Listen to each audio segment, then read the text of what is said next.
G'day punters and welcome to the RacingBet Preview ahead of this weekend's horse racing action across Australia. Saturday, February 6th, and it's the first Group 1 of the new year. I'm your host, Tim Geers, joined as I am each and every week by Trent Crebbin. And the autumn's kicking off, Trent. First Group 1 of the year over there in Melbourne and plenty more to come in the next few weeks. Yeah, it's a great card at Caulfield. The Orr's potentially a little bit thin, but there's some really good horses resuming, a lot of angles there, and the card itself is really deep throughout, and there's good racing all around the country.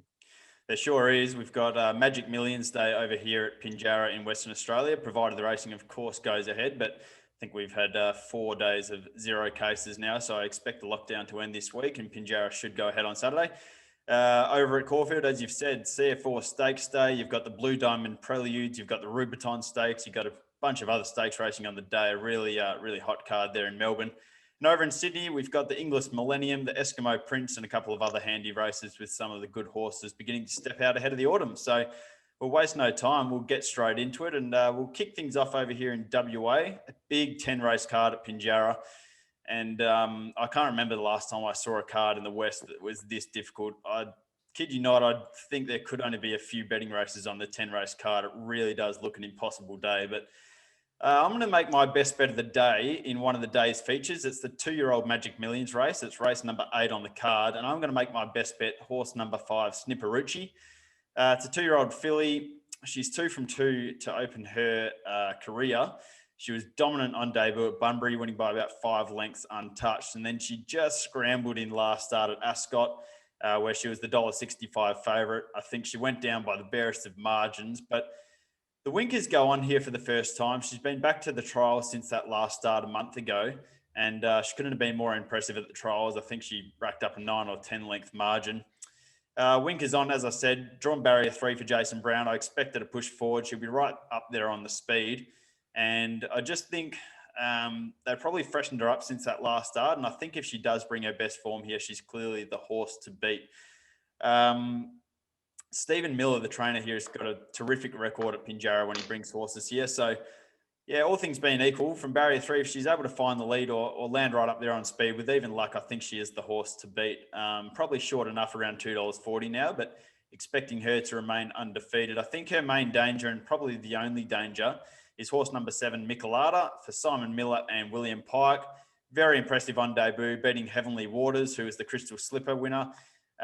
She did it pretty well. That was over 1,000 metres. Steps up to 1,200 metres now at her second career start. Simon Miller's another trainer who goes particularly well here at Pinjarra. So, it's the obvious combination to look for, Simon Miller and William Pike, and expect her to be the one doing the chasing. But pretty happy to stick with Snipperucci, who's the favourite, to make it 3 from 3 in the 2-year-old Magic Millions race at Pinjarra. Move on to my best value bet of the day. It comes up earlier in the card, race number 2. Pretty keen on horse number 3, Our Ideal here. It's a really open race, but I think Our Ideal at $15 is a really good each-way bet. Completely forget she went around last start. All you have to do is look at the replay, and I'll probably try and put it over the screen here, but she's in the pink colours, and as you'll see, she's just held up for basically the majority of the straight. That's not her go. I expect her to be ridden far more aggressively from the wide barrier here, either to take up the lead or sit outside the leader.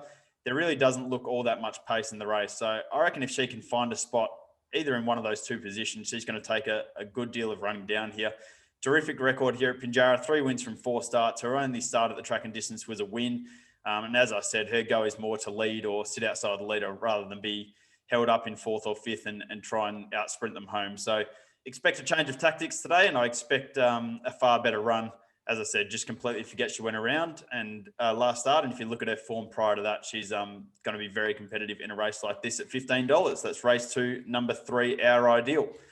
Trent, we'll handball over to you in Melbourne there. As I said, Group 1 CF Orr Stakes Day at Caulfield. Your best bet comes up in race number 5. You're actually going against the favourite, and you're with horse number 1, La Mexicana, looking to make it 5 wins from 7 starts.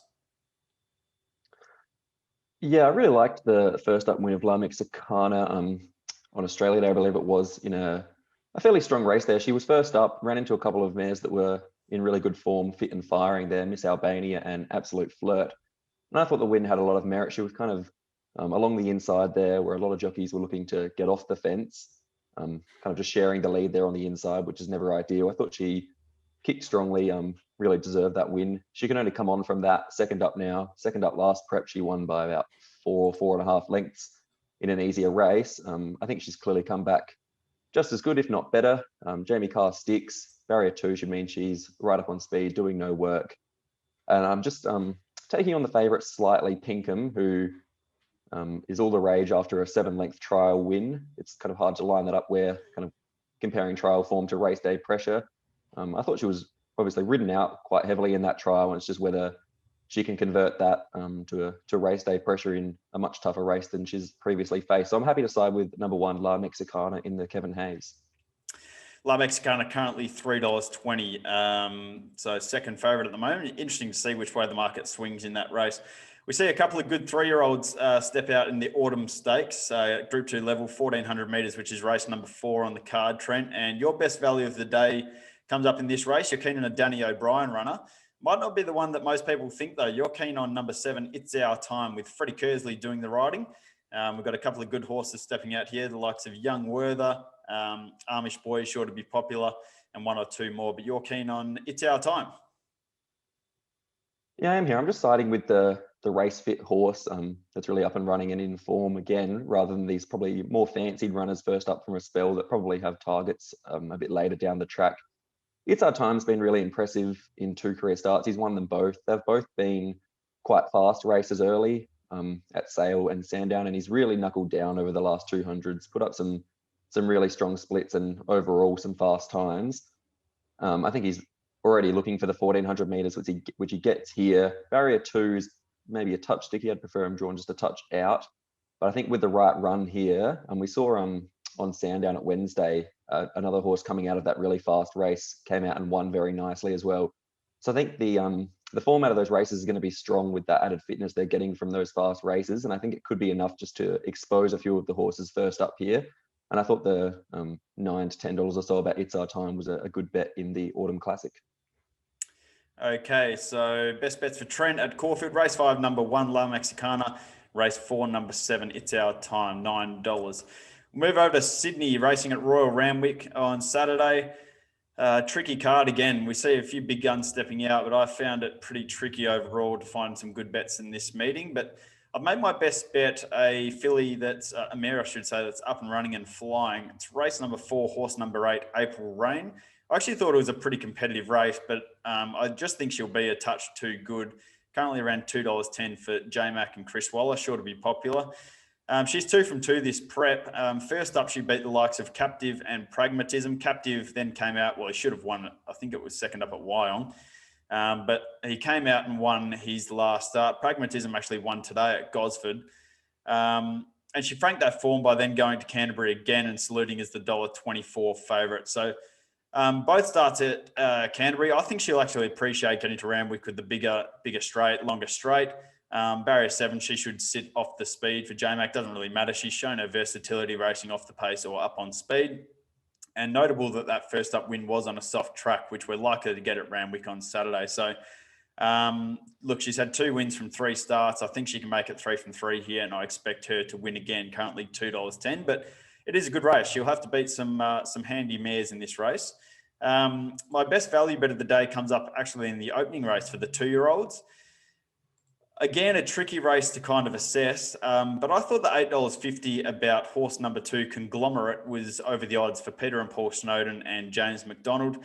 This horse actually trialled back in October of last year, ran 3rd in the trial. They put it away straight away rather than taking it to a race. So clearly the stable thought he wasn't ready yet, and this is a stable that are very good with their 2-year-olds. They then brought him back a couple of weeks ago, 19th of January, for a Gosford trial. He went straight to the front, went to the line under a stranglehold, posted a margin of around 2.5 lengths. From barrier 12, interesting to see what they do. I'm hoping they roll forward to sit right up on the speed. And I thought $8.50 for a horse from this stable with J-Mac on board, coming off an impressive trial, was slightly over the odds.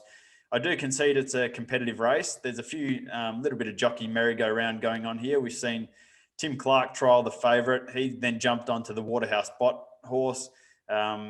Jason Collett actually rode Conglomerate in the trial. He now jumps onto the favourite for Gerald Ryan.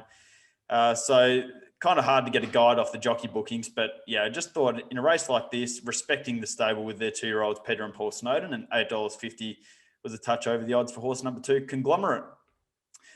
Trent, any other thoughts on any racing across the weekend? We've covered Pinjarra, Caulfield and Randwick. I've got the Moonee Valley meeting in Melbourne tomorrow night, but I haven't even looked at a single race yet. Anything else tickle your fancy?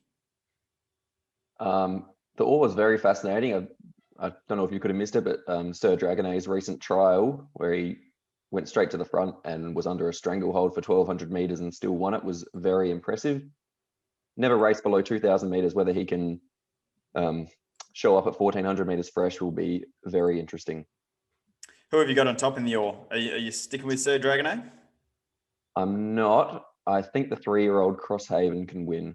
I think he can knock him off. That's depending if Sir Dragonet even runs. If we miss this rain and we're on a good 4, even a good 3, he could be scratched on race morning, which will make things interesting. It's not like Glenn Boss to get off a horse and say he's the next superstar, is it? Just to pump him up. Yeah, well, he's normally right, though. He declared it with Bivouac, and he's hasn't been too wrong there. You're right. He's not far off the mark, Bossy. And, of course, we're going to head back to Sha Tin on Sunday. I'm wearing my Hong Kong International Races hat today after another solid day at Happy Valley last night. And a really solid effort from the team overall yesterday. I think you posted about a 5-unit profit. Josh posted about a 9-unit profit. I snuck a couple of units in at Happy Valley last night. And then the horse tipped 5 from 7 yesterday. So we're flying here at RacingBet. We hope to continue that form heading into CF Orr Stakes Day on Saturday. You can find all of our previews for Moonee Valley Friday night, Pinjarra, Randwick, Caulfield, and whichever the Brisbane meeting is on Saturday. I haven't had a look yet, but they'll all be up on RacingBet, every single race previewed, and hopefully we can continue finding you the winners. Trent, best of luck on Saturday. We'll be back to do it next week. I'm sure there's Group 1 racing next week. Skips my mind what it is. You'll have a better idea than I do. Lightning Stakes. Lightning Stakes Day. Very good. Yeah. Have a fantastic weekend, everyone. Thanks for joining in. And as I said, racingbet.com.au for all of your punting needs this weekend.